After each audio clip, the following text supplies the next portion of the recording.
Very good morning, welcome to Raj news. నేను విజయ్. ఈ ఉదయం కొంత విషాదంగానే ప్రారంభమైంది తెలుగు రాష్ట్రాలకని చెప్పుకోవాలి. రామోజీ సంస్థల అధినేత, ఈనాడు సంస్థల అధినేత అయినటువంటి రామోజీరావు ఈ తెల్లవారుజామున 4:50 తుది శ్వాస విడిచారు. నిన్నటి నుంచి కూడా ఆయనకి స్టార్ ఆసుపత్రిలో ఒక చికిత్స అయితే చేస్తున్నారు. ఇటీవల కాలంలో స్టంట్స్ వేశారు. అయితే పరిస్థితి కొంత విషమించడంతో నిన్న మధ్యాహ్నమే ఆయన ఆసుపత్రిలో చేర్పించారు. నిన్న రాత్రి ఆయన వెంటిలేటర్ పైన కూడా ఉంచడం జరిగింది. అయితే ఈ తెల్లవారుజామున 4:50 ఆయన తుది శ్వాస విడిచినట్లుగా కుటుంబ సభ్యులైతే ప్రకటించారు. ఆయన పార్థివ దేహాన్ని కూడా ఫిలిం సిటీలో ఉన్నటువంటి ఆయన ఇంటికి తరలించినట్లుగా మనకు సమాచారం అంతా ఉంది. మొత్తంగా ఇదే అంశానికి సంబంధించి మరిన్ని రాజకీయ అంశాలకు సంబంధించి మనతో పాటు మాట్లాడడానికి మా పొలిటికల్ ఎడిటర్ అరవింద్ కొల్లి గారు సిద్ధంగా ఉన్నారు. ఎస్ అరవింద్ గారు, ఎలా చూస్తారండి రామోజీ సంస్థలతోటి లేకపోతే ఈనాడు సంస్థలతోటి? నాకు తెలిసి ప్రతి జర్నలిస్ట్కి కూడా అనుబంధం ఉండే ఉంటుంది ఎక్కడో చోట. దాంతోపాటుగా ఆయన తెలుగు రాష్ట్రాల్లో మీడియా సర్కిల్స్లో కావచ్చు, లేకపోతే సినీ నేపథ్యంలో కావచ్చు, ప్రతి ఒక్కరికి ఆదర్శంగా కూడా నిలుస్తారు. రామోజీ ఫిలిం సిటీ కట్టి ప్రపంచంలోనే అతిపెద్ద ఫిలిం సిటీగా దాన్ని నిలబెట్టి ఈరోజు భారతదేశం సినీ పరిశ్రమలో తలెత్తుకునేలా కూడా చేశారని చాలామంది చెప్తుంటారు. సో మొత్తంగా ఆయన మరణాన్ని ఎలా చూడాలి? ఒకటి, ఆయన మీడియా మొఘల్గా మాత్రమే అందరూ గుర్తిస్తారు, కానీ ఆయన వెనుక ఒక పెద్ద వ్యాపార సామ్రాజ్యాన్ని కూడా సృష్టించుకున్నటువంటి విషయం గమనించాలి. ఆయన ప్రారంభించినటువంటి మార్గదర్శి కానీ, అంటే ఆయన అసలు ఎక్కడి నుంచి మొదలయ్యారు, ఆయన రాజకీయ ప్రయాణం ఎలా సాగింది, ఆయన రాజకీయ అనుబంధాలు ఏంటి, వీటన్నీ కూడా ఖచ్చితంగా మాట్లాడుకోవాల్సినటువంటి సమయం ఇది. ఆయన వామపక్ష ఉద్యమంతో అట్రాక్ట్ అయ్యి ఒక వామపక్ష పార్టీకి ఆఫీస్ అసిస్టెంట్గా ఆయన రాజకీయ ప్రస్థానం మొదలైంది. ఆ తర్వాత క్రమంలో ఆయన అంటే పత్రికను ప్రారంభించడం, దానికంటే ముందు వ్యాపార సంస్థల్ని ప్రారంభించడం, యాడ్ ఏజెన్సీని ప్రారంభించడం. కిరణ్ యాడ్స్ అని ఆయన తన కొడుకు అయినటువంటి చెరుకూరు కిరణ్ పేరు మీద ఒక సంస్థను ప్రారంభించారు మొదట్లో. ఆ తర్వాత రకరకాలుగా విస్తరించే క్రమంలో ఆయన అంటే రైతులకు ఉపయోగపడేలాగా ఒక అంటే వసుంధర ఫర్టిలైజర్స్ అనుకుంటా, నాకు గుర్తున్నంత వరకు అది ఖమ్మం కేంద్రంగా ప్రారంభించారని చెప్తారు. ఇక అక్కడి నుంచి మొదలు పెడితే ఆయన అన్నదాత పత్రిక పెట్టడం, తర్వాత పూర్తి స్థాయిలో ఈనాడు సంస్థని విశాఖపట్నం, ఇప్పుడు హైదరాబాద్లో విజయవాడ, ఒక పక్క హైదరాబాద్ ఏమో రాష్ట్ర రాజధాని, విజయవాడ ఏమో ఆర్థిక రాజధాని. ఈ రెండు చోట్లనే ప్రధాన పత్రికలన్నీ కేంద్ర కార్యాలయాలు ఉంటే అసలు వీటన్నిటితో సంబంధం లేకుండా విశాఖపట్నంలో ఎడిషన్ ప్రారంభించడం, ఆ ఎడిషన్ ప్రారంభించే క్రమంలో అదే సందర్భంగా ఆయన విశాఖపట్నంలో ప్రారంభించిన మిగతా వ్యాపారాలు వీటన్నిటిని కూడా చూస్తే అక్కడి నుంచి మొదలైనటువంటి ప్రస్థానం 1974లో ఆయన ఈనాడు ప్రారంభిస్తే, అది తర్వాత హైదరాబాద్ ఎడిషన్ ప్రారంభించడం, హైదరాబాద్ ఎడిషన్లో జరిగినటువంటి సమ్మె, ఆ సమ్మెని ఆయన డీల్ చేసినటువంటి విధానం, వీటి మీద కొన్ని విమర్శలు ఉన్నప్పటికీ మొత్తం మీద తెలుగు పాత్రికేయ రంగంలో మీరు అన్నట్లుగా ఈనాడుతో ప్రత్యక్ష పరోక్ష అనుబంధం ఉన్నటువంటి వాళ్ళ సంఖ్య ఖచ్చితంగా గణనీయంగానే ఉన్నటువంటి విషయం గమనించాలి. ఈనాడు జర్నలిజం స్కూల్ పేరిట తన కోసం, అంటే తన మీడియా నడపడం కోసం జర్నలిస్టులను తయారు చేసుకోవటం, ఈ జర్నలిస్టులను తయారు చేసే క్రమంలో ఈనాడు భావజాలం ఏంటి అనే విషయాన్ని జర్నలిజం విద్యార్థులకి నేర్పటం, ఇవన్నీ కూడా ప్రధానంగా గమనించాలి. అంటే ఒక మాట ఏమంటారంటే, రామోజీరావు అంటే ఏదైతే కాంగ్రెస్ వ్యతిరేక భావజాలం ఉందో ఆయనకి, దానికి పునాది ఎమర్జెన్సీలో ఇండియన్ ఎక్స్ప్రెస్ గోయంకా వ్యవహరించినట్టు వ్యవహార శైలిని స్ఫూర్తిగా తీసుకొని ఆయన ఆ రకమైనటువంటి భావజాలను అలవర్చుకున్నారని చెప్తారు. ఆ భావజాలాన్ని జర్నలిజం విద్యార్థులు కూడా ఎక్కించేవారు అనేది ఆయన మీద ఉన్నటువంటి, అంటే ఒక సిద్ధాంత పరంగా ఒక ఐడియాలజీకి ఆయన ఏదైతే కట్టుబడి ఉన్నారో దాన్ని డూప్లికేట్ చేసి మల్టిప్లై చేసేటటువంటి కాన్సెప్ట్తో ప్రారంభించారంటూ విమర్శలు ఉన్నాయి. అయితే ఏదేమైనా ఈనాడు మీరు అన్నట్లుగా ఈనాడు జర్నలిజం స్కూల్ నుంచి బయటకు వచ్చి వివిధ స్థాయిల్లో వివిధ ఛానళ్లలో వివిధ ప్రధాన బాధ్యతల్లో ఉన్నటువంటి వాళ్ళు కూడా చాలామంది ఉన్నారు. అక్కడి నుంచి మొదలు పెడితే ఆయన ప్రారంభించినటువంటి మార్గదర్శి సంస్థ కానీ, తర్వాత సినిమా రంగంలో ఉషా కిరణ్ మూవీస్ పేరిమిట్టి ఆయన తీసినటువంటి ప్రతిష్టాత్మక దర్శనాలు, అంటే మౌన పోరాటం కానీ, డాన్సర్ సుధా బయోగ్రఫీ కానీ, ఇట్లాంటి అనేక రిమార్కబుల్ సినిమాలు కూడా తీసినటువంటి పరిస్థితి. అంటే ఈ మొత్తంలో పీపుల్ సెంట్రిక్గా ఉన్నారనేది ఆయన మీద ప్రధానమైనటువంటి ఒక ఆయన మార్క్ అయితే ఉంది. ఓకే. ఈ తర్వాత క్రమంలో ఆయన కొంత కమర్షియల్ దాని నుంచి అంటే పీపుల్ సెంట్రిక్గా ఉంది దాన్ని కమర్షియలైజ్ చేశారు అనేటటువంటి విమర్శ కూడా ఉంది. అంటే పీపుల్ సెంట్రిక్గా ఉందనేటువంటి సానుకూల భావం ఎంతగా మాట్లాడతారో ఆయన గురించి, అదే సందర్భంలో ఆ సినిమాల్ని ఆ కాన్సెప్ట్స్ని కమర్షియలైజ్ చేసి సినిమాల్ని కమర్షియలైజ్ చేశారనేటువంటి ఆరోపణ కూడా ఉంది. వీటన్నిటిని పక్కన పెడితే ఆయన ప్రారంభించినట్టు Ramoji film city. Ramoji film city script తీసుకుని లోపలికి వెళ్తే అవుట్పుట్ తీసుకుని ఫిల్మ్ తీసుకుని బయటికి రావాలి అనేటటువంటి కాన్సెప్ట్ తోటి మొదలైంది. ఆ తర్వాత కన్నా అది ఆ కాన్సెప్ట్ తోటి మొదలైనప్పుడు సినిమాల్లో గ్రాఫిక్స్ ప్రభావం చాలా తక్కువ ఉండేది. అయినా అప్పటికే ఆయన గ్రాఫిక్స్ స్టూడియో పెట్టారు, గ్రాఫిక్స్కి సంబంధించిన తంత్ర అని ఒక డివిజన్ పెట్టారు. వీటన్నిటిని పెట్టడంతో పాటు ఆ తర్వాత ఒక 5-6 సంవత్సరాల్లోనే మొత్తం గ్రాఫిక్స్ సెంట్రిక్గా ప్రపంచ సినిమా మారుతుంది అని చెప్పి గ్రాఫిక్స్కి సంబంధించినటువంటి ఫుల్ ఫ్లెడ్జ్ సెటప్ కూడా ఏర్పాటు చేసినటువంటి పరిస్థితి గమనించాలి.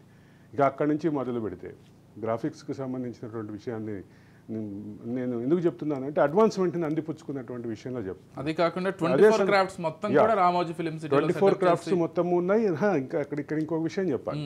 అవుట్పుట్ విషయం, నేను స్క్రిప్ట్ తోటి వెళ్ళి అవుట్పుట్ తోటి బయటకు రావడం అనేటటువంటి విషయం చెప్తున్నప్పుడు రామోజీ ఫిల్మ్ సిటీ ప్రారంభమైన దశలో అవుట్పుట్ అంటే ఫిల్మ్, ఇప్పుడు అవుట్పుట్ అంటే డిజిటల్ కంటెంట్.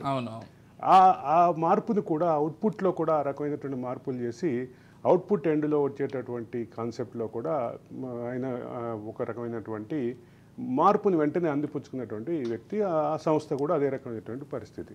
ఇక ఇది ఇట్లా పక్కన పెడితే అవుట్పుట్ అంటే స్క్రిప్ట్ తోటి వెళ్ళి అవుట్పుట్ రావటం అనేది పక్కన పెడితే ఈ ప్రాజెక్ట్ అంత వయబుల్గా లేదని చెప్పి దాన్ని ఒక టూరిస్ట్ డెస్టినీగా కూడా మార్చి ఆ రకంగా కూడా సక్సెస్ అయినటువంటి వ్యక్తిగానే చెప్తారు.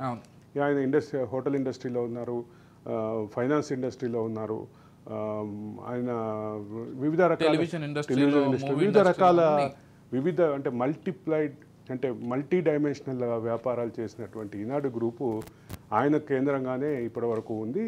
ఇప్పుడు కూడా ఆయన తన కుమారుడు అయినటువంటి కిరణ్కి అప్పగించినటువంటి కొన్ని బాధ్యతలు, కోడళ్ళిద్దరికి కొన్ని బాధ్యతలు, మనవరాళ్ళకి కూడా కొన్ని బాధ్యతలు పూర్తిగా అప్పగించినటువంటి ప్రస్తుత పరిస్థితిలో. రెండోది డిజిటల్ మీడియా యుగం ప్రారంభమైంది అని చెప్పి వెంటనే ఈటీవీ విన్ పేరిట ఒక కొత్త యాప్ తీసుకొచ్చి దాన్ని కూడా అందుకున్నారు. తర్వాత ఈ ప్రింట్ పత్రికలు కొంచెం ఇబ్బందికరమైనటువంటి పరిస్థితులు ఎదుర్కొంటున్నాయి.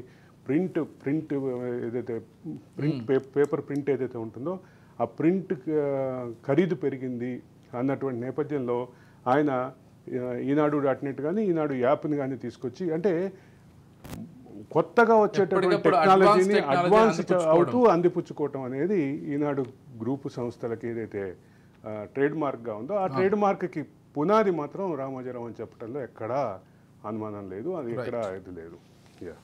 ఇకపోతే నిన్న రాష్ట్రపతి ద్రౌపది ముర్మును నరేంద్ర మోదీ కలిసి ఎన్డీఏ తీర్మానం ఏదైతే ఉందో ఆ తీర్మానాన్ని అందించినట్లుగా కూడా మనకు సమాచారం అందుతోంది. కేంద్రంలో నూతన ప్రభుత్వ ఏర్పాటుకు ఆహ్వానించాలని రాష్ట్రపతిని మోదీ కోరారు. ద్రౌపది ముర్ము కూడా మోదీకి శుభాకాంక్షలు చెప్పడం, మంత్రివర్గ కూర్పుకు సంబంధించి ప్రధానంగా చర్చ కూడా జరిగినట్లుగా తెలుస్తోంది. ఎవరికి ఎటువంటి మంత్రి పదవులు ఇవ్వాలి, కూటమిలో భాగంగా 4గురికి కలిపి ఒక మంత్రి పదవి ఇవ్వాలని ఎంపీలకు ఇప్పటికే తీర్మానించినట్లుగా కూడా తెలుస్తోంది. కూటమి పేరేంటి? ఎన్డీఏ అంటే ఏంటి? National democratic alliance. మరి మోడీ గారు ఏదో కొత్త పేరు చెప్తున్నారు, national new development aspirational India, ఇది ఆయన కొత్త పేరు. అయితే అదే ఆయన పేరు చెప్తే బయట ట్రోలింగ్ మాత్రం ఇంకో రకంగా ఉంది. Nitish Kumar dependent alliance, Nara Chandrababu Naidu dependent alliance అనేటటువంటి పేర్లు మాత్రం బాగా విస్తృతంగా ఉన్నాయి. ఇది ట్రోలింగ్లో ఉన్నప్పటికీ ఇక్కడ ప్రధానంగా గమనించాల్సింది ఏంటంటే జాతీయ స్థాయిలో అనేక కాలం నుంచి, చాలా సంవత్సరాల నుంచి డిమాండ్గా చేలో ఉన్నటువంటి ఆంధ్రప్రదేశ్ అపరిష్కృత అంశాలు ఈరోజు ఈ ఎన్డీఏ ప్రభుత్వంలో కొంత సానుకూలమైనటువంటి భావం కనిపించేటటువంటి పరిస్థితి అయితే కనిపిస్తుంది.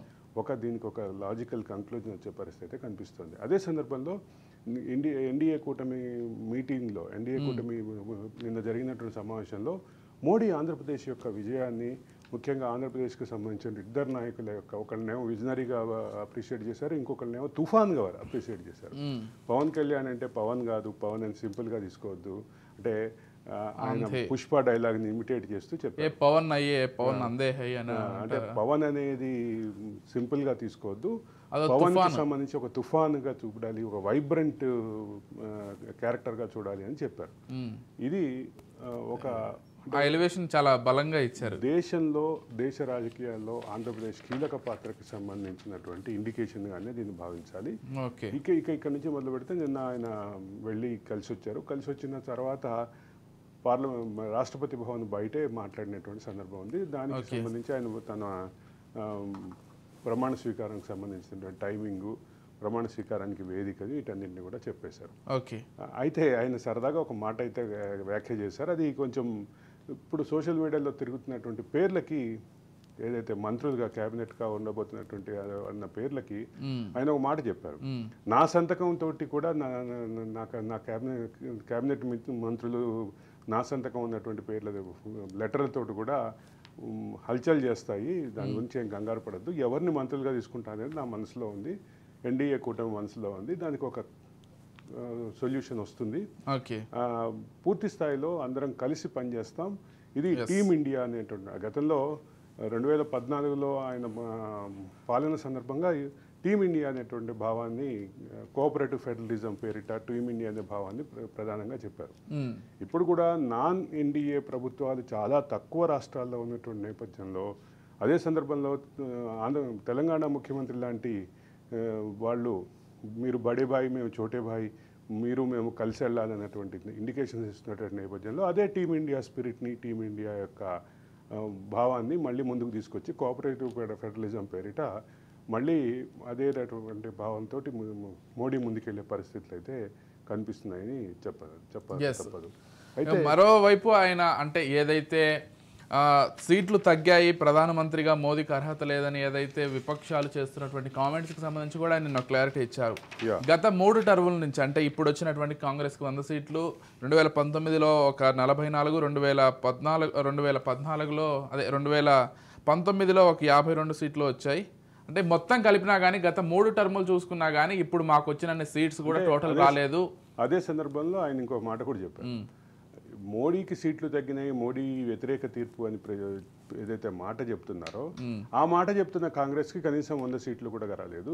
కూటమిగా వచ్చినటువంటి సీట్లను ప్రొజెక్ట్ చేస్తున్నారు సరే, కాంగ్రెస్కి 100 సీట్లు కూడా రాలేదు. కాబట్టి ఖచ్చితంగా ఇది మోడీ వ్యతిరేక విజయంగా చెప్పే అర్హత కానీ ఆ నైతిక అర్హత కానీ ఎటువంటి పరిస్థితిలో ఇండియా కూటమికి లేదు, ముఖ్యంగా కాంగ్రెస్కి లేదు అని అసలే లేదంటూ చెప్పుకొచ్చారు. అదైతే క్లారిటీ వచ్చే ప్రయత్నం చేశారు. ఇక సమిష్టిగానే ఉంటాం, సమిష్టిగానే వెళతాం, అందరం కలిసి పనిచేస్తాం, ఏ నిర్ణయమైనా ఎన్డీఏ కూటమితోటి కలిసే తీసుకుంటాం అనేదైతే మోడీ క్లారిటీ ఇచ్చారో అది ఎన్డీఏ కూటమి ఇప్పుడున్నటువంటి పరిస్థితికి అర్థం పడుతుంది. గతంలో బీజేపీ తీసుకున్నటువంటి నిర్ణయాన్ని ఎన్డీఏ కూటమి భాగస్వామ్య పక్షాలు అంగీకరించి నడవాల్సినటువంటి పరిస్థితి ఉంది.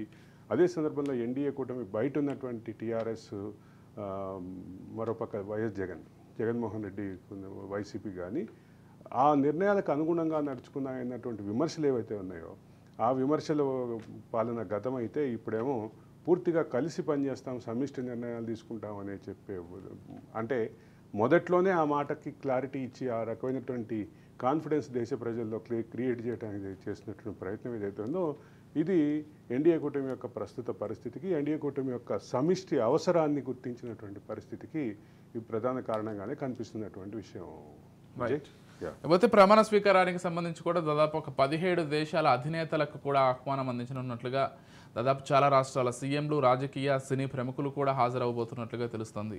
కొంత గ్రాండ్ గానే ప్లాన్ చేసినట్లుగా తెలుస్తుంది. మూడవసారి కాబట్టి వరుసగా అంటే ఇక్కడ ఒక ప్రధానమైన అంశం గమనించాలి.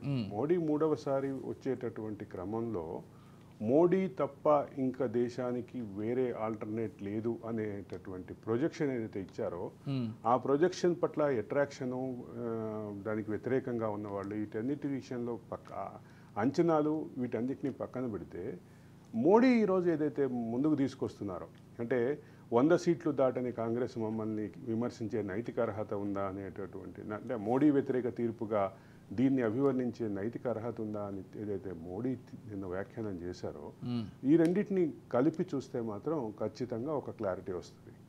రైట్, దేశంలో మోడీ వ్యతిరేక శక్తులు ఇవన్నీ కూడా ఆలోచించినా కానీ ఈరోజు ఎన్డీఏ యొక్క అంటే నిలబడటం అవసరం అనేది గుర్తించారు. ఎన్డీఏకి అదే సందర్భంలో సీట్లు తగ్గించి ఒక సంకీర్ణ రాజకీయాల్లో ఒక ఒక దగ్గర లిమిట్ చేశారు, ఒక పరిధిని నిర్ణయించారు ఎన్డీఏకి అని భావించాలి. ఎన్డీఏకి పరిధి నిర్ణయించడంతో పాటు ఎన్డీఏ భాగస్వామ్య పక్షాల యొక్క సమిష్టి నాయకత్వం అవసరాన్ని గుర్తు చేశారు దేశ ప్రజలు చెప్పారు, చెప్పక తప్పదు. ఇక ఆయన ప్రమాణ స్వీకారానికి అంటే దేశంలో ఒక ప్రధాన నాయకుడిగా ఎట్లా ఉన్నారో అదే సందర్భంలో అంతర్జాతీయ సమాజంలో కొంత వివిధ దేశాల అధినేతల దృష్టిలో మోడీ కొంత ఒక హీరోయిక్ ఇమేజ్ క్రియేట్ చేసుకున్నారు అని కూడా అంటారు. డెఫినెట్లీ అటువంటి ప్రపంచంలోనే అత్యంత బలమైన నాయకుల్లో మోదీని అనేక సర్వేల్లో మొదటి స్థానంలో వచ్చారు. అటువంటి పరిస్థితుల్లో ఇప్పుడు కీలకంగా ఉన్నది ఏంటంటే మోడీ ప్రమాణ స్వీకారానికి ఎంతమంది వస్తారు, మోడీ ప్రమాణ స్వీకారానికి ఎంతమంది వస్తారు అనేది ఒక నెంబర్ అయితే మోడీ మళ్ళీ ప్రధాని అయిన తర్వాత ఎన్ని దేశాలు తిరుగుతారనేది కూడా ఖచ్చితంగా మాట్లాడుకోవాల్సి. ఇది మోడీకి సంబంధించి అంటే మోడీ చుట్టూ దేశ రాజకీయం తిరుగుతోంది, మోడీ వ్యతిరేక మోడీ అనుకూల విషయంలో అనే విషయంలో ఎవరికీ భేదాభిప్రాయం లేదు. కానీ మోడీ వ్యవహార శైలి, ఆయన వ్యవహార శైలిలో వచ్చిన మార్పు కూడా కొంత క్లియర్గా కనిపిస్తున్నటువంటి విషయం. దానికి కారణం నెంబర్ గేమ్ అని చెప్పక తప్పదు విజయ్. రైట్. ఇకపోతే రేపు ఏదైతే కాంగ్రెస్ వర్కింగ్ కమిటీ సమావేశం ఉందో దానికి ఢిల్లీ వెళ్ళనున్నారు సీఎం రేవంత్ రెడ్డి. దానికి సంబంధించే ప్రధానంగా చర్చ కూడా జరుగుతుంది. అంటే ఏమైనా నిర్ణయాలు తీసుకోబోతున్నారా, ఇవన్నీ కూడా జరుగుతున్నాయి. రాష్ట్రంలో మంత్రివర్గ విస్తరణకు సంబంధించి పీసీసీ చీఫ్ను కూడా మార్చేదానికి సంబంధించి ప్రధానంగా చర్చించబోతున్నట్లుగా కూడా సమాచారం అందుతుంది. ఇదొకటే కాదు, అంటే రాష్ట్రంలో కాంగ్రెస్ అధికారంలో వచ్చినప్పటి నుంచి చాలామంది ఆశావాహులు, కాంగ్రెస్ అధికారంలో రావటం కోసం పనిచేసినటువంటి చాలామంది ఆశావాహులు ఇప్పుడు వాళ్ళకి కార్పొరేషన్ పదవులు, నామినేటెడ్ పదవుల వైపు ఎదురు చూసినటువంటి విషయం. కొన్ని పదవులు మాత్రమే ఇచ్చినటువంటి నేపథ్యంలో రేవంత్ రెడ్డి తనకు అత్యంత ఆప్తుడైనటువంటి పటేల్ రమేష్ రెడ్డి, దాదాపు వాళ్ళిద్దరి దోస్తానా దాదాపు మోర్ దాన్ 30 years దోస్తానా, అటువంటి పటేల్ రమేష్ రెడ్డికి కూడా అంటే లోక్సభ అభ్యర్థిత్వం ఇప్పించుకోలేని పరిస్థితి, ఎమ్మెల్సీ అభ్యర్థిత్వం కూడా ఇప్పించుకోలేని పరిస్థితి, రాజ్యసభ అభ్యర్థిత్వం కూడా ఇప్పించుకోలేని పరిస్థితి అన్న విమర్శలు ఎదుర్కొంటున్నటువంటి ప్రస్తుత పరిస్థితిలో ఇది ఒక కొత్త కోణం. ఇప్పుడు పటేల్ రమేష్ రెడ్డితో సహా, అంటే నేను ఎందుకు పటేల్ రమేష్ రెడ్డి పేరు చెప్తున్నాను అంటే ఆశావాహుల జాబితా కంటే కూడా అతీతమైన పేరు పటేల్ రమేష్ రెడ్డి. అదే సందర్భంలో అద్దంకి దయాకర్ కూడా ఆయన తుంగతుర్తి సీట్ ఆశించారు. ఆయనకి కాకుండా వేరే అంటే సామాజిక సమీకరణాలు దాని నేపథ్యంలో అక్కడ వేరే సీట్ ఇచ్చారు. ఇక అక్కడి నుంచి మొదలు పెడితే అద్దంకి దయాకర్ చుట్టూ తిరుగుతున్నటువంటి పటేల్ రమేష్ రెడ్డి అంశాలు పక్కన పెడితే ఇంకా చాలా మందికి ఆయన ఆశావాహులకి న్యాయం చేయలేకపోయారు ఇప్పటి వరకు. దానికి కోడ్ ఒకటి కారణమైంది అనేటటువంటి అంశం చెప్తున్నారు. కాబట్టి ఇప్పుడు ఆశావాహులు కూడా చాలామంది ఎదురు చూస్తున్నటువంటి పరిస్థితి. రైట్.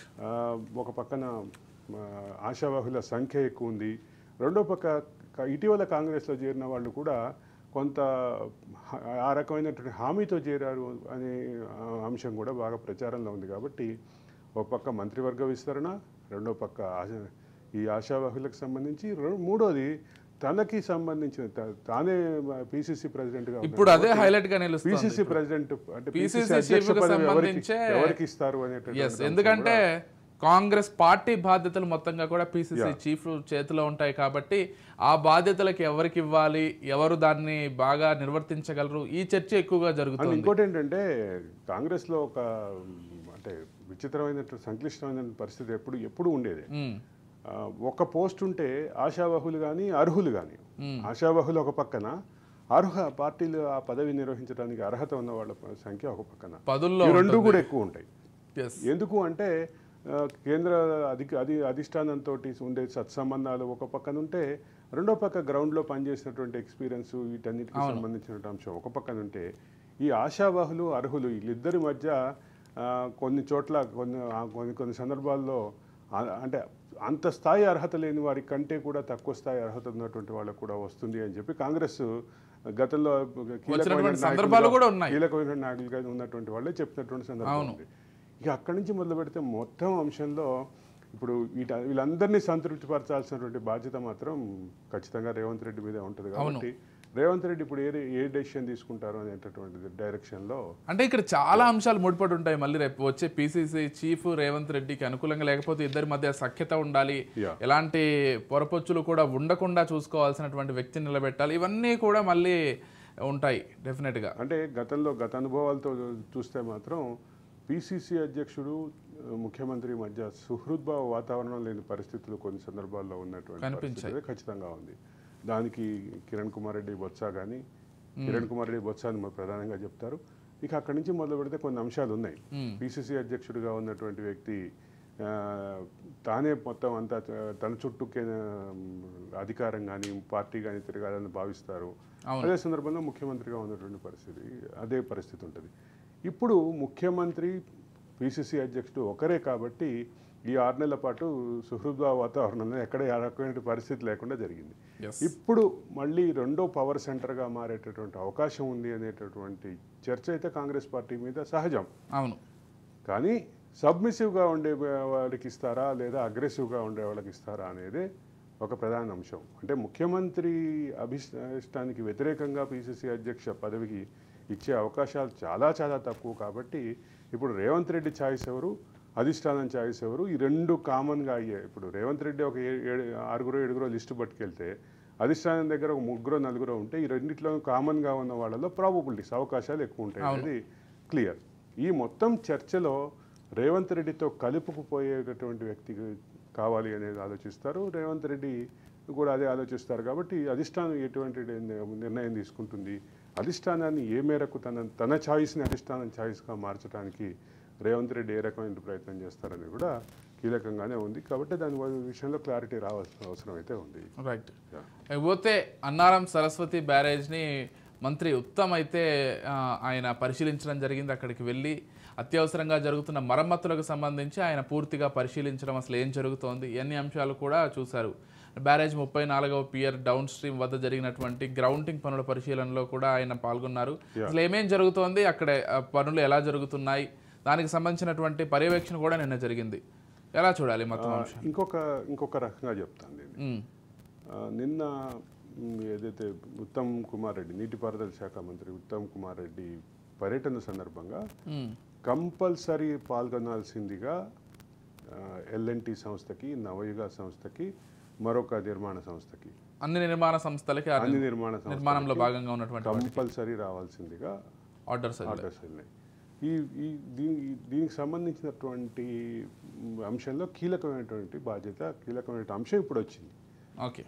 ఒకటి నిర్మాణ లోపాలుంటే నిర్మాణ లోపాలు ఉన్నటువంటి బ్యారేజ్ని తనిఖీలు చేయకుండా ఎట్లా ఈ నీటిపారుదల శాఖ హ్యాండ్ ఓవర్ చేసుకుంది.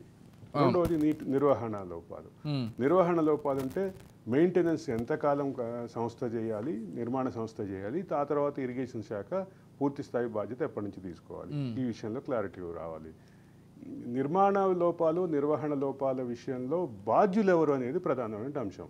ఇప్పుడు ఒకవేళ సంస్థ నిజంగానే నిర్మాణ లోపంతో కట్టుంటే దాన్ని హ్యాండ్ ఓవర్ చేసుకున్నటువంటి ఇరిగేషన్ శాఖకి సంబంధించినటువంటి అధికారులు, మంత్రులు, ముఖ్యమంత్రి, వీళ్ళు ఏ రకమైనటువంటి బాధ్యులు అనేది ఒకవైపు క్లారిటీ రావాల్సి ఉంటుంది.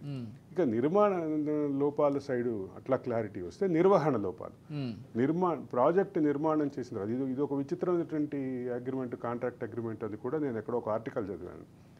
ప్రాజెక్టు నిర్మాణం అయిన మొదటి సంవత్సరం నుంచే నిర్వహణ కోసం అదే నిర్మాణ సంస్థకి డబ్బులు చెల్లించారు అంటూ. ఇది సబ్జెక్టు కరెక్షన్, నేను ఎక్కడో చదివింది ఇది. అంటే ఆ ప్రాజెక్టుని నిర్మాణ సంస్థ నుంచి నీటిపారుదల శాఖ హ్యాండ్ ఓవర్ చేసుకున్న తర్వాత కూడా కొంతకాలం పాటు నిర్మాణ సంస్థకే బాధ్యత ఉంటుంది. నిర్వహణ బాధ్యత కొంతకాలం నిర్మాణ సంస్థే ఉంటుంది. దాన్ని సూపర్వైజ్ చేసే బాధ్యత ఇరిగేషన్ శాఖ అసలు వాస్తవంగా అయితే. అది నిర్మాణ సంస్థ అగ్రిమెంట్లో భాగంగా అయిపోయిన తర్వాత కూడా కొంతకాలం పాటు నిర్వహణ చేయాల్సినటువంటి బాధ్యత ప్రాథమికమైనటువంటి బాధ్యత. అసలు ఇదంతా మర్చిపోయి నిర్మాణ సంస్థకి మొదటి సంవత్సరం నుంచే నిర్వహణకి కొంత హానరేరియం లాగా ఒక ఫిక్స్డ్ అమౌంట్స్ పే చేశారు, అదే అగ్రిమెంట్లో ఉంది అనేది ప్రధానమైన. ఇది దేశంలో కానీ ప్రపంచంలో కానీ నేనైతే ఎక్కడా చూడలే. హైవేలు వేసినప్పుడు కూడా హైవేలకు సంబంధించినటువంటి, అంటే హైవేస్ అంటే నీటిపారుదల శాఖకు సంబంధించిన ప్రాజెక్టులో నీటి నిల్వలు, వాటి విడుదల ఇవన్నీ ఉంటాయి. హైవేల మీద పెద్దగా ఇటువంటిది ఉండదు. కానీ హైవేల నిర్వహణలో కూడా హైవే నిర్మాణ సంస్థ బాధ్యత ఉంటుంది అనేది ప్రాథమికమైన అంశం. అవును, ఎక్కడైనా ఇటువంటి అగ్రిమెంట్ చూడలేదు అంటూ ఒక చర్చ అయితే నడిచింది అప్పుడు తెలంగాణ మేధో సమాజంలో కానీ, ముఖ్యంగా నీటిపారుదల ఎక్స్పర్ట్స్లో కానీ. ఓకే, నిర్వహణ వైఫల్యాల విషయంలో ఒక క్లారిటీ వచ్చేటటువంటి అవకాశం అయితే నిన్నటి పర్యటనతో ఉందని భావించాలి. ఓకే, దాంతో నీటిపారుదల శాఖ అధికారులతో పాటు నాకు తెలిసిన సమాచారం ప్రకారం విజిలెన్స్ అధికారులు కూడా ఈ మన మంత్రి పర్యటనలో పాల్గొన్నారు అనేది చెప్తున్నారు. కాబట్టి దీనికి సంబంధించినటువంటి పూర్తి క్లారిటీ మరికొన్ని రోజుల్లో రాబోతుందని అనుకోవాల్సిందే విజయ్. రైట్. అసలు మొత్తంగా ఈ బ్యారేజీలకు సంబంధించి కావచ్చు, లేకపోతే ఈ ప్రాజెక్టులకు సంబంధించి కావచ్చు, విచారణ కూడా ఒకవైపు జరుగుతోంది. అంటే నిర్మాణానికి సంబంధించి దాని మరమ్మతులు చేస్తున్నారు, మరోవైపు మల్టిపుల్ విచారణ జరుగుతున్నాయి. ఒకటి శాఖాపరమైన విచారణ జరుగుతుంది, విజిలెన్స్ విచారణ జరుగుతుంది. జస్టిస్ పిసి ఘోష్ ఆధ్వర్యంలో వేసినటువంటి ఏకసభ్య కమిషన్ విచారణ చేస్తుంది. నిర్వహణ లోపాలని ఖచ్చితంగా దానికి సంబంధించిన రూట్ కాజ్లోకి వెళ్తున్నారు. కాబట్టి ఈ రూట్ కాజ్లోకి వెళ్ళే క్రమంలో గత ప్రభుత్వం యొక్క వైఫల్యాలు, ముఖ్యంగా ప్రాజెక్ట్ని హ్యాండ్ ఓవర్ చేసుకునే క్రమంలో ఆర్భాటంగా ముగ్గురు ముఖ్యమంత్రులు వచ్చి మేడిగడ్డ బ్యారేజ్ ముందు ఫోటోలు దిగి హడావిడి చేసి అక్కడి నుంచి హడావిడి చేస్తే ఆచరణలోకి వచ్చేసరికి అదే మేడిగడ్డ ప్రాజెక్టులో 7వ పియర్ కుంగిపోవటం, దాంతోపాటు ఒక పెద్ద అంటే ఏమంటారు దాన్ని, ఒక హ్యాలో ప్లేస్ కనపడటం. ఏదైతే ప్రాజెక్టు పైన సూపర్ స్ట్రక్చర్ ఉందో ఆ సూపర్ స్ట్రక్చర్ కింద కొన్ని గేట్ల కింద పెద్ద పెద్ద హ్యాలో అంటే తూములు లాగా తయారైనటువంటి పరిస్థితి, బొరియలు ఏర్పాటైనటువంటి పరిస్థితి. మరి అంత పెద్ద బొరియలు, అంత పెద్ద ప్రాజెక్టుకి అంత పెద్ద బొరియలు చేయగలిగేటటువంటి ఎలకలేవో ఇప్పుడు తేలాల్సినటువంటి అవసరం అయితే ఉంది. జనరల్గా ఎలకలు కన్నాలు పెడతాయి కదా, అట్లాగే ఏదో ఒక పెద్ద ఎలుకలు అక్కడ ప్రత్యేకంగా ఉండుంటే ఆ పెద్ద ఎలుకలు చేసినటువంటి కన్నాల నుంచి నీటి ప్రవాహం ఉంది అనేటటువంటి పరిస్థితి. అది సుందిళ్ళ అన్నారం విషయంలో కూడా అదే జరిగింది. సుందిళ్ళ అన్నారం బ్యారేజీలకు కూడా బుంగలు ఏర్పాటైనటువంటి పరిస్థితి ఉంది. ఈ బుంగలకు కూడా దీనికి సొల్యూషన్ కూడా దీనికి రూట్ కాజ్ దగ్గరికి ప్రధానంగా వెళ్తున్నటువంటి పరిస్థితి అయితే ఉంది. Vijay, right. Thank you Arvind గారు, థ్యాంక్ యూ సో మచ్ అండి. అన్ని అంశాలకు సంబంధించి అక్కడ విశ్లేషణ కార్యక్రమాన్ని అయితే అందించారు.